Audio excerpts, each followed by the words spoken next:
नमस्कार दोस्तों, हम हाजिर हैं अपने YouTube channel biology study centre में। आपका स्वागत करते हैं। इस चैनल के माध्यम से हम NCERT बुक, इंटरमीडिएट, एग्रीकल्चर और साइंस की बायोलॉजी पोर्शन को क्लियर करते हुए आगे बढ़ रहे हैं हम। और यहाँ पर बहुत सारी वीडियो आपको मिल रही है।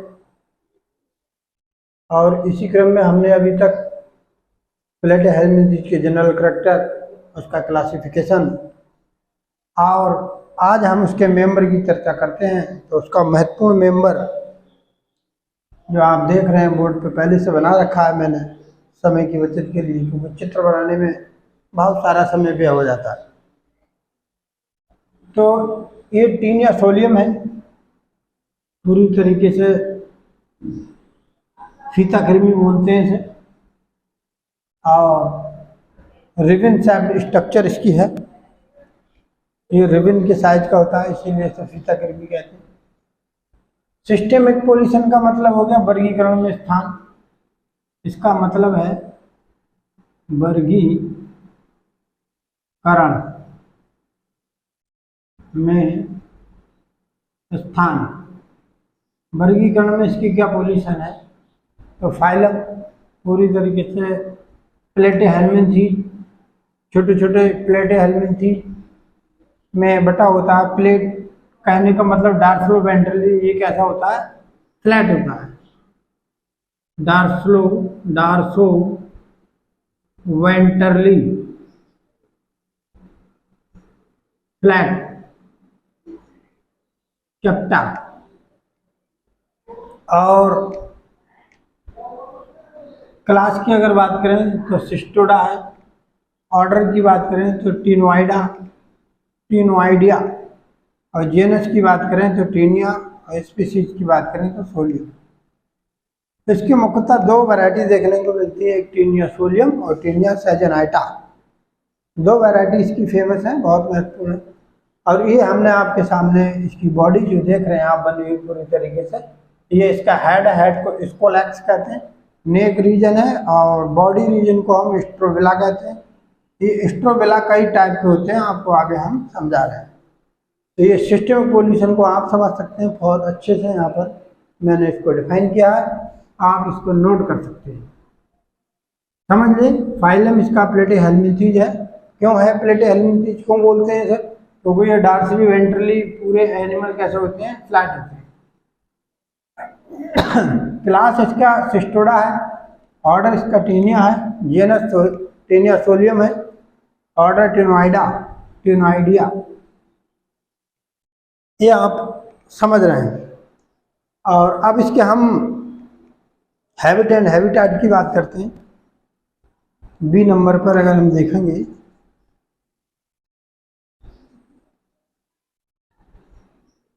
हैबिट एंड हैबिटेट, इसका स्वभाव और आवास। अगर आवास की बात करें तो ये डाइजेनेटिक होता है। स्वभाव की बात करें ये डाइजेनेटिक कहने का मतलब हो गया दो पोषदीय,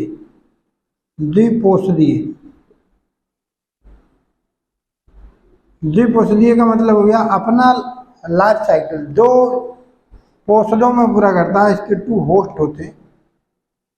तो ऐसे एनिमल जो अपना लाइफ साइकिल को चलाने के लिए टू एनिमल यानी कि दो होस्ट का प्रयोग करते हैं, उनको हम द्विपोषदीय यानी कि डाइजेनेटिक कहते हैं। इसका फर्स्ट जो है वो मेन है,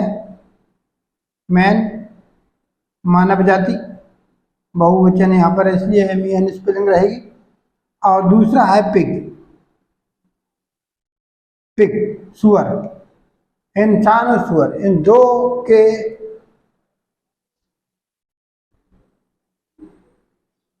को होस्ट के रूप में ये इस्तेमाल करता है।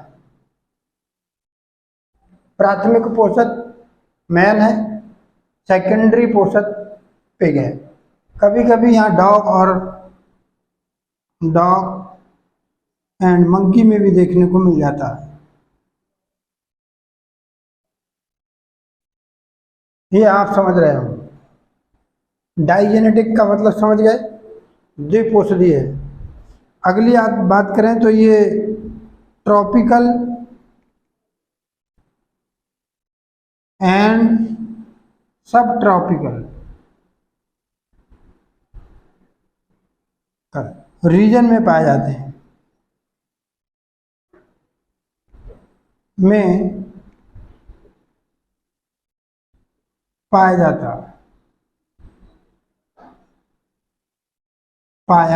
जाता है मोस्टली। और इसके अगर ये पूरी तरह से इंडोपैरासाइट है। इंडोपैरासाइट का मतलब क्या है, आंतरिक परजीवी है। ह्यूमन बीइंग की जो स्मॉल इंटेस्टाइन होती है उसकी म्यूकोसा मेम्ब्रेन के साथ ये अटैच रहता है। इसका जो हेड है ये देख रहे हैं, इस पर यहाँ पर ये रोस्टेलम पाया जा रहा है। ये रोस्टेलम इसका माउथ का और माउथ का कार्य करता है। और ये आप जो देख रहे हैं ये इसके सूकर हैं, इनको हम सूकर कह सकते हैं। सूकर, चूसक, इन्हीं की हेल्प से ये स्मॉल इंटेस्टाइन की म्यूकोसा मेम्ब्रेन के साथ ये अटैच रहता है, जुड़ा रहता है और डाइजेस्ट फूड मटेरियल का अवशोषण करता रहता और ग्रोथ करता रहता। तो ये बात आप समझ गए होंगे। अगर हम इसके आगे बात करते हैं, अब ये समझ गए आप, ये ट्रॉपिकल, सब ट्रॉपिकल, उष्णकटिबंधीय और उष्णकटिबंधीय, उष्णकटिबंधीय और और सब ट्रॉपिकल, उप उष्णकटिबंधीय क्षेत्र में ये देखने को मिलते हैं। और ये इंडोपैरासाइट है। Endoparasite, parasite on human intestine, on small human intestine, छोटी आंत का अंतःपरजीवी। ये आप नोट कर लिए होंगे, तो हम इसको आप मिटाना चाह रहे हैं और आगे आपको बताते हैं दूसरा पॉइंट इसका। तो आपने अभी इसमें क्या क्या देखा, आपने अभी इसमें समझा systemic pollution, habit and habitat. और अब हम इसकी बात करेंगे मॉर्फोलॉजी की, एक्सटर्नल मॉर्फोलॉजी की बात करेंगे। इसके एक नज़र में आप समझ सकते हैं बहुत आसानी के साथ, एक एक पॉइंट को हम क्लियर करते हुए जाते हैं। एक्सटर्नल मॉर्फोलॉजी देखेंगे। एक्सटर्नल मॉर्फोलॉजी,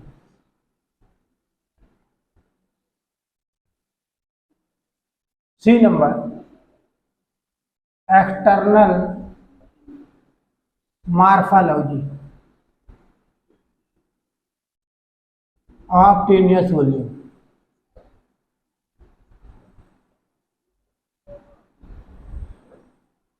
एक्सटर्नल मॉर्फोलॉजी की हम बात करेंगे तो क्या क्या इसमें हम देखते हैं। बॉडी 3 पार्ट, 3 भागों में बटी होती, में डिवाइड रहती होती है। आप देख रहे हैं हेड है जिसको क्या कह रहे हैं, स्कोलैक्स कह रहे हैं। और नेक रीजन है,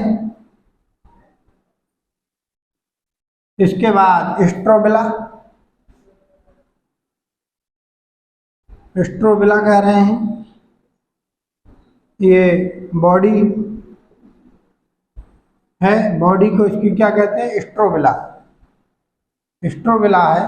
नेक है और हेड है, हेड को स्कोलैक्स कहते हैं। और हेड पर क्या क्या पाया जाता है? सूकर पाए जाते हैं हेड पर, और इसके साथ साथ सूकर पाए जाते हैं। और ये जो आप देख रहे हैं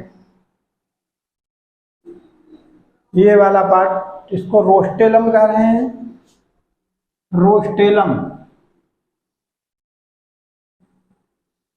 और रोस्टेलम में दांत आया होते हैं, ये रोस्टेलम है। ये रोस्टेलम की अगर बात करें तो दो पंक्ति में इसमें है, दो पंक्ति में दांत लाइक स्ट्रक्चर कह सकते हैं, ब्लेड पाए जाते हैं। ये ब्लेड एक लार्ग होंगे और एक स्मॉल होंगे। ये लार्ग है और स्मॉल है, ये आप देख लीजिए। तो टू पंक्ति में ये अरेंज आप देख लीजिए। और ये रोस्टेलम पार्ट के अंदर पाए जाते हैं पूरी तरह से, ये रोस्टेलम पार्ट के पास पाए जा रहे हैं। और इसकी लंबाई की अगर बात करें हम, लंबाई की कितना लॉन्ग होता है, अगर हम इसकी लंबाई की करें तो ये 3 से 5 मीटर लंबा देखने को मिल जाता है, 3 से 5 मीटर। और इसके अगर हम साइज की बात करें, साइज इसका कैसा होगा, तो रिबन शेप्ड होगा, ये पूरी तरीके से रिबन शेप, फीते के आकार का, फीते के आकार का। और ये स्मॉल इंटेस्टाइन ऑफ ह्यूमन के म्यूकोसा मेम्ब्रेन से सूकर की मदद से चिपका रहता है। अगर हम इसके सेगमेंटेशन की बात करें, पूरी बॉडी अनसेगमेंटेड होती है बट स्ट्रोबिला को छोड़कर। नेक रीजन, अब हम एक एक करके इसको समझते हैं, हेड को समझते हैं। हेड पे क्या क्या चीज देखने को मिलेगी, स्ट्रोबिला की बात करेंगे, नेक की बात करेंगे। ये आप समझ चुके होंगे। एक्सटर्नल मॉर्फोलॉजी में हम आगे क्या लिखेंगे,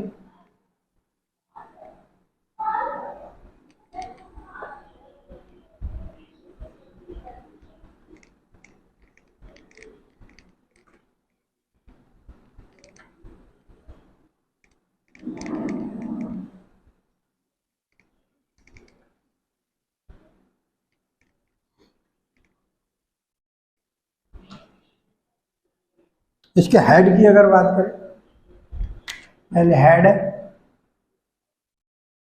जिसको हम क्या कह रहे हैं, इसको हम क्या कह रहे हैं, स्कोलैक्स। और इस स्कोलैक्स को अगर हम बाहर निकाल दें तो ये इस तरीके से आपको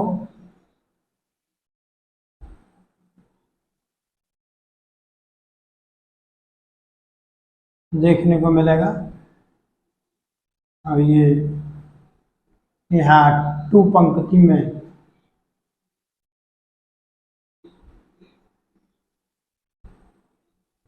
ये अरेंज हो रहे हैं, आप ये देख सकते हैं। दांत है ये, इसके दांत नहीं, ब्लेड लाइक ब्लेड टू पंक्ति में अरेंज है। ये स्मॉल है और एक लार्ज है, एक स्मॉल मिलेंगे और एक लार्ज मिलेंगे। ये किसकी रचना है, स्ट्रोबिला की। और ये जो देख रहे हैं आप, ये इसमें 4 सूकर पाए जाते हैं, 4 सूकर, थोड़ा सा इसमें गलत हो रहा है, 4 सूकर देखने को मिलेंगे।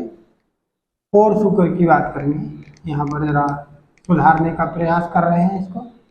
4 सूकर देखने को मिलेंगे पूरी तरह से। एक यहाँ मिलेगा, एक यहाँ मिलेगा, और एक यहाँ मिलेगा, और एक यहाँ मिलेगा, एक यहाँ मिलेगा।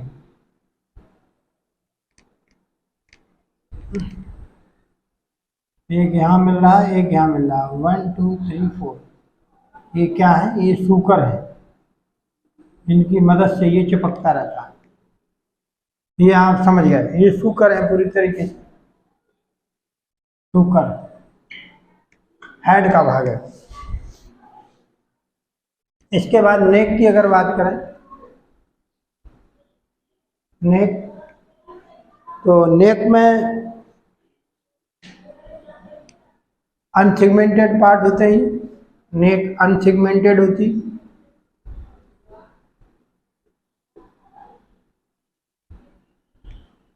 कोई भी सेगमेंट नहीं होता, और इससे क्या अटैच रहता है? Strobila attach, attach why strobila.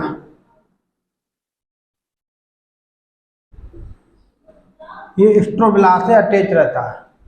Head scolex की अगर बात करें, अभी हमने बात करी है, इसमें रोस्टेलम पार्ट जो है ऊपर के एंटीरियर की ओर पाया जा रहा है। इसमें बहुत सारे सुपर देखने को मिल रहे हैं। और नेक रीजन में ये अनसेगमेंटेड होती है, अटैच बाई स्ट्रोबिला, और दूसरी साइड अटैच किससे होता है? स्कोलेक्स। एक हिस्सा इसका स्कोलेक्स से ये अटैच देख रहे हैं यहाँ पर, और एक हिस्सा ये जो है स्ट्रोबिला से अटैच है। अब स्ट्रोबिला की अगर हम बात करें,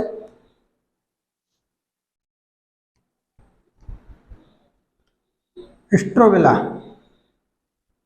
स्ट्रोबिला, स्ट्रोबिला की बात करें तो ये स्ट्रोबिला सेगमेंटेड होता है, ये सेगमेंटेड होता है, और इसके सेगमेंट को प्रोगलेटेड कहते हैं। सेगमेंटेड है, और इसके सेगमेंट को क्या कह रहे हैं? को क्या कह रहे हैं? प्रोगलेटेड, प्रोगलेटेड कह रहे हैं। और ये मुख्यतः 3 तरह के होते हैं। ये मुख्यतः 3 टाइप के होते हैं। तो कौन कौन से 3 टाइप हैं आगे आप देख रहे हैं, देखते हैं। 3 तरह से ये होते हैं। हेड के जो एंटीरियर पार्ट है, ये एंटीरियर पार्ट का, इसको स्ट्रोबिला ये देख रहे हैं आप पूरी तरीके से बना हुआ।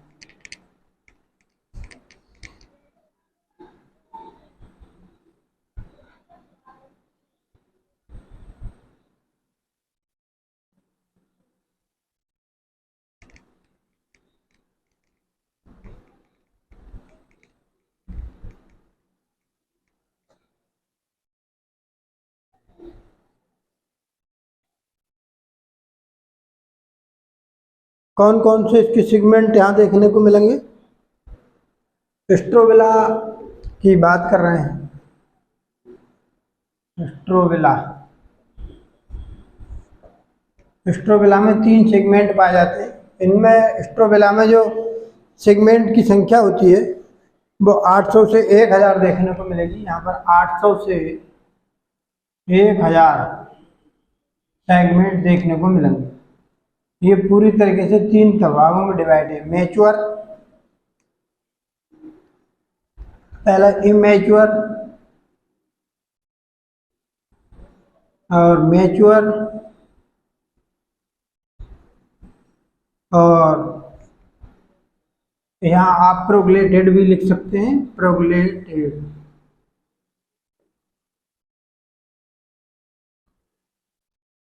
प्रोगलेटेड और ग्रेवाइड, प्रोगलेटेड। ग्रेवाइड, प्रोगलेटेड, इमैच्योर, अपरिपक्व, पूरी तरीके से परिपक्व नहीं होते। इसका एक तरह स्ट्रोबिला से जुड़ा रहता है, इससे नए सेगमेंट मैच्योर होते हैं, और ये मैच्योर सेगमेंट जो है पूरी तरीके से परिपक्व है। इनमें male and female sex organ present रहते हैं, और इसी वाले पार्ट से ये ज़्यादा ओल्ड हो जाते हैं। तो ग्रेवाइड प्रोग्लेटेड सेगमेंट जो है गिरते रहते हैं और मल के साथ होस्ट के शरीर से बाहर निकलते रहते हैं। समझ रहे हैं आप? स्ट्रोबिला पूरी बॉडी को कह रहे हैं जो नेक रीजन से अटैच है। नेक रीजन अनसेगमेंटेड होता है, इसका एक तरह हेड से जुड़ा होता है, दूसरा स्ट्रोबिला से जुड़ा होता है। स्ट्रोबिला पूरी तरीके से 3 तरह के सेगमेंट में बटा होता है, इमेच्योर, मैच्योर और ग्रोवाइड सेगमेंट। तो इसमें कितने कितने सेगमेंट बटे रहते हैं ये आप समझ लें। ये पूरी तरीके से यंग है, न्यू होते हैं, ये न्यू होते हैं, नए होते हैं, नए प्रोग्लेटेड सेगमेंट होते हैं और इनकी संख्या जो है 200 तक होती है एंटीरियर तरफ की ओर। 200 पाई जाती है और इनमें जो सेक्स ऑर्गन है वो पूरी तरीके से एब्सेंट होते हैं। यहाँ पर सेक्स ऑर्गन एब्सेंट और यहाँ पर सेक्स ऑर्गन प्रेजेंट हो जाते हैं। ये टीनिया सोलियम की मिडिल पार्ट है, मिडिल बॉडी ऑफ, इसमें 400 से 50 सेगमेंट आपको देखने को मिलेंगे। ये 450 सेगमेंट इसमें देखने को मिल जाते हैं। इसमें 1 pair of male and female organ मौजूद होते हैं। ये पूरी तरीके से द्विलिंगी होता है और 100 से 150 मैच्योर प्रोग्लेटेड तक रिप्रोडक्टिव ऑर्गन पाए जाते हैं। होते 450 है लेकिन 100 से लेकर के लास्ट के 100 से 150 मैच्योर प्रोग्लेटेड जो होते हैं वो रिप्रोडक्टिव ऑर्गन उसमें पाए जाते हैं। शेष पीछे की ओर 250 प्रोग्लेटेड होते हैं जो दोनों सेक्स ऑर्गन प्रेजेंट रहते हैं यहाँ पर। ये हर्मोफ्राइड नेचर शो करता है, अर्थात इसमें द्विलिंगी पाए जाते हैं। ये ग्रोवाइड जो प्रोग्लेटेड है यहाँ ये मल के साथ कटते रहते हैं। और यहाँ पर एक बात बहुत महत्वपूर्ण है, उसको आप देख लेंगे। सेगमेंट को कटने की क्रिया, सेगमेंट जो टूट के निकल रहे हैं, मैच्योर सेगमेंट यहाँ से पास आउट हो रहे हैं, बाहर आ रहे हैं, ये बाहर निकल रहे हैं मल के साथ, इस क्रिया को एपोलाइसिस कहते हैं। क्या कहते हैं? एपोलाइसिस। एपोलाइसिस का मतलब आप समझिए, मैच्योर, कंप्लीट मैच्योर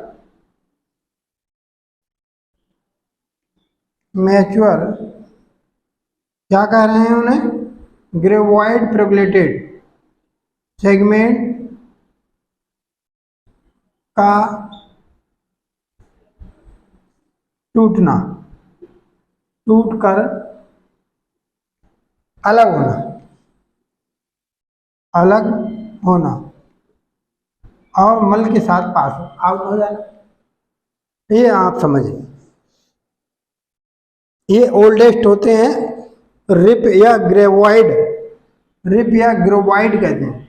और यहाँ पर आई है केवल, रिप भी कह सकते हैं ना, रिप या ग्रोवाइड प्रोग्लेटेड, ये पूरी ओल्ड मैच्योर होते हैं। इनकी संख्या 350 सेगमेंट होती है लगभग और ये कटते रहते हैं पूरी तरह से। ये बात आपकी अच्छे से समझ में आ रही होगी। टोटल सेगमेंट स्ट्रोबिला में कितने होते हैं? 800 से लेकर 1000 तक, जिसमें 3 पार्ट है। ये इमेच्योर, पूरी तरीके से मैच्योर नहीं है सेगमेंट, सेक्स ऑर्गन एब्सेंट होते हैं, ये पूरी तरीके से नए होते हैं और 200 तक यहाँ देखने को मिलेंगे।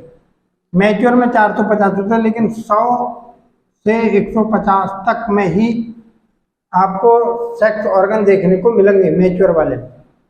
ग्रोवाइड प्रोग्लेटेड या रिप्रोग्लेटेड सेगमेंट में 350 होते हैं और ये पूरी कंप्लीटली इसमें सेक्स ऑर्गन का एक जोड़ा पाया जाता है जो कि शरीर से अलग होता है। और इस अलग होने की क्रिया को हम क्या कहते हैं? एपोलाइसिस। ये आपकी समझ में आ रहा होगा, ये आप नोट कर लीजिए, मैं आगे बढ़ाता हूँ।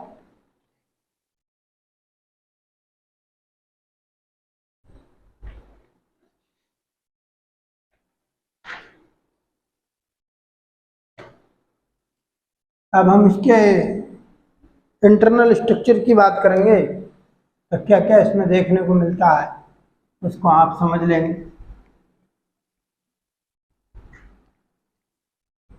पूरी मार्फोलॉजी हम आपको समझा रहे हैं, अच्छे से आपकी समझ में आ रही होगी। जो भी भाई बहन हमारे इस चैनल को देख रहे हैं, यहाँ से बहुत सारे क्वेश्चन मिलते हैं नीट वगैरह में, जैसे apolysis part is very very important. कई बार नीट की परीक्षा में भी ये सवाल पूछा गया है कि एपोलाइसिस क्या होता है। तो टेनियस वॉल्यूम के प्रोग्लेटेड सेगमेंट का उसके स्ट्रोबिला से अलग होकर पास आउट हो जाना क्या कहलाता है? एपोलाइसिस। ये एपोलाइसिस की क्रिया जो होती है टेनियस वॉल्यूम में देखने को मिलती है। अब हम इसके बॉडी स्ट्रक्चर की बात करते हैं। तो बॉडी वाला टेनियस वॉल्यूम, अगला हेडिंग है बॉडी वाल ऑफ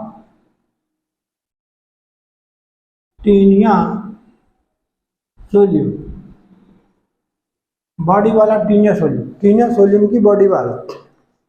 ये टेनियस वॉल्यूम की बॉडी वाल पूरी तरह से किसकी बनी रही होती है? तो ये टैगमेंट और बेसमेंट मेम्ब्रेन और इंटेगमेंट्री मसल्स और पैरेनकाइमेटस टिश्यू, ये ट्रेप्लोब्लास्टिक होता है, 3 लेयर में डिवाइड होता है। यहाँ पर अगर हम बात करेंगे इसकी बॉडी वाल में, तो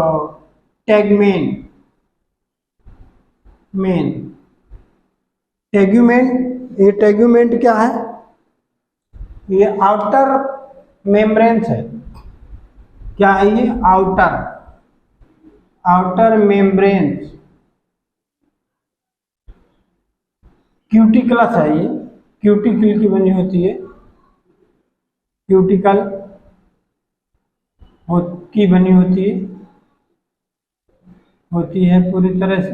और नॉन लिविंग है ये, नॉन लिविंग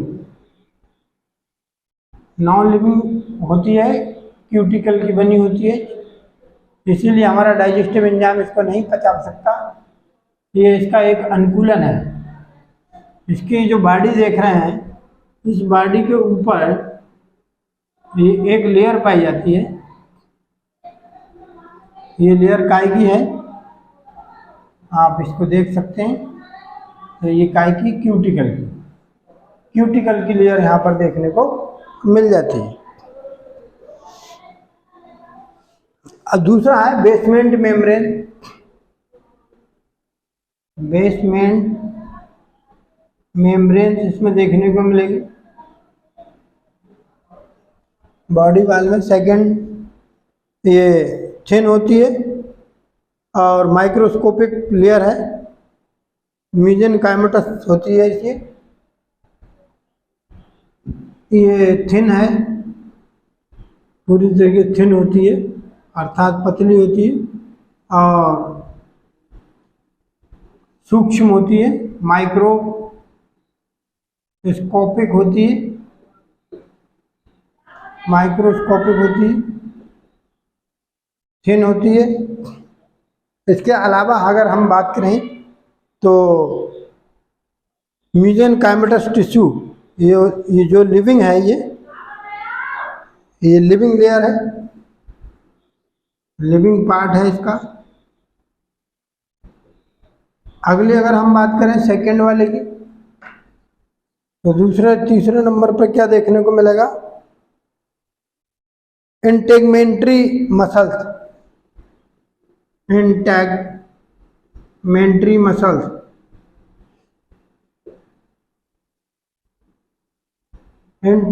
मसल्स देखने को मिलेंगे। इसमें 2 प्रकार की मसल्स पाई जाती है।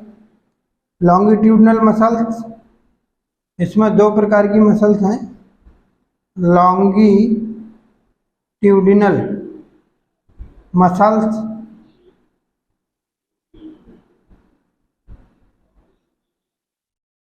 और दूसरे नंबर पर सर्कुलर मसल।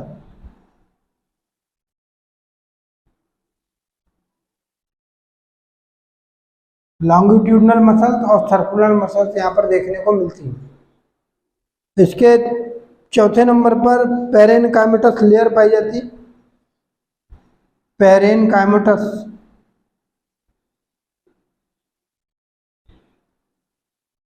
लेयर है, इसमें पेरेनकाइमेटस फ्लूइड भरा होता है, टिश्यू, यहाँ टिश्यू भरा रहता है, टिश्यू से फिल रहती है। समझ रहे होंगे आप अच्छे से। आउटर मोस्ट लेयर की बात करें तो टैगमेंट है, पूरी तरीके से क्यूटिकुलस है, नॉन लिविंग है। बेसमेंट मेम्ब्रेन्स की बात करेंगे, थिन होती है, माइक्रोस्कोपिक होती है और लिविंग लेयर है।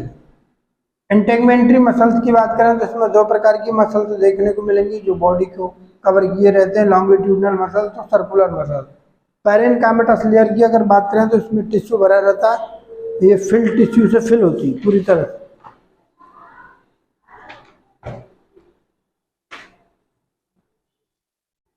और अगर हम इसके, ये आप समझ गए होंगे पूरी तरह से, और अब नेक्स्ट टॉपिक की बात करेंगे हम इसके। नेक्स्ट टॉपिक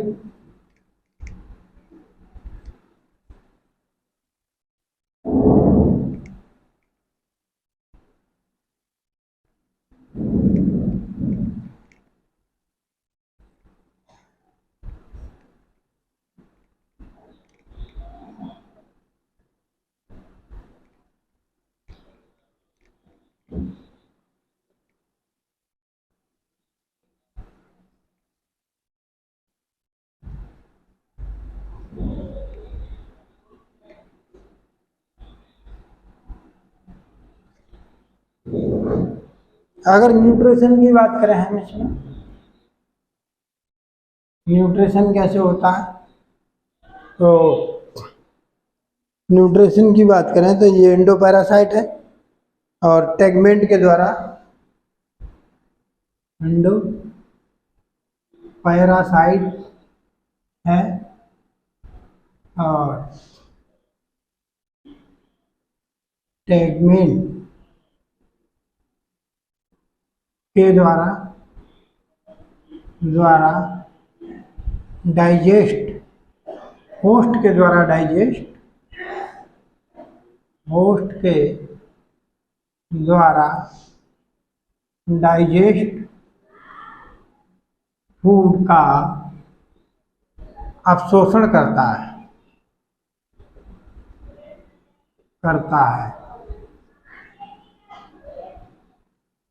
डाइजेशन सिस्टम की बात करें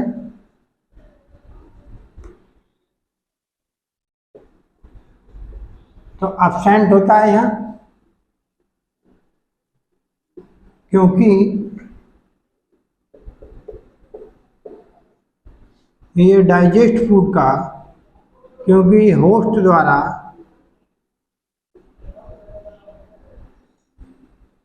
डाइजेस्ट फूड का इस्तेमाल करता है। अब इस रेस्पिरेशन की बात करें, सिस्टम तो एब्सेंट, ये भी एब्सेंट होता है। डिफ्यूजन मेथड के द्वारा ये बॉडी से ऑक्सीजनेटेड होता रहता है। एक्सक्रिएशन फ्लेम सेल के द्वारा होता है। एक्सक्रिएशन की बात करेंगे,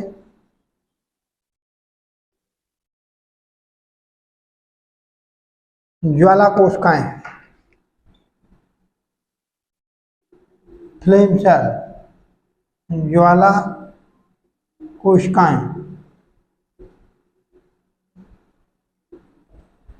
ज्वाला कोशिकाओं के द्वारा उत्सर्जन होता है इसमें। नर्वस सिस्टम की बात करें, अगर ऊपर को हम साफ कर देंगे, नर्वस सिस्टम की बात कर लेंगे। यहाँ पर नर्वस सिस्टम किस तरीके का होता है एक नज़र में देख लेंगे।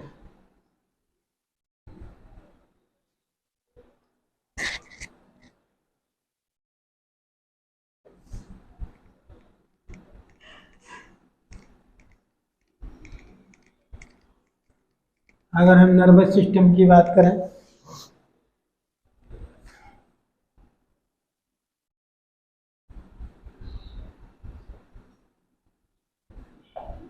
तो यहाँ पर 6 प्रकार की नर्व पार्ट देखने को मिलेंगी। डॉर्सल नर्व पार्ट, 6 टाइप की डॉर्सल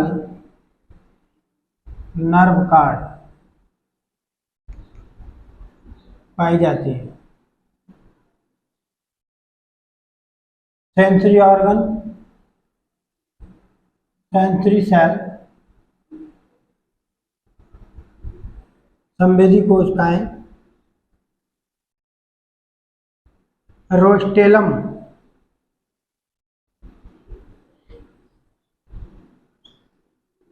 में देखने को मिलती होती है। ये आपकी समझ में आ रहा होगा। इसको लेफ्ट पर नर्व कार्ड और गेंगलिया देखने को मिल जाते हैं। नर्व कार्ड और गेंगलिया पूरी तरीके से यहाँ देखने को मिलेंगे। अब हम इसके रिप्रोडक्टिव सिस्टम और लाइफ साइकिल की चर्चा करेंगे अगली वीडियो में। और जो भी भाई बहन इसे देख रहे हैं, जो भी मित्रगण, उसको सब्सक्राइब करें और शेयर करें। देखने के लिए बहुत बहुत धन्यवाद। शुभ संध्या।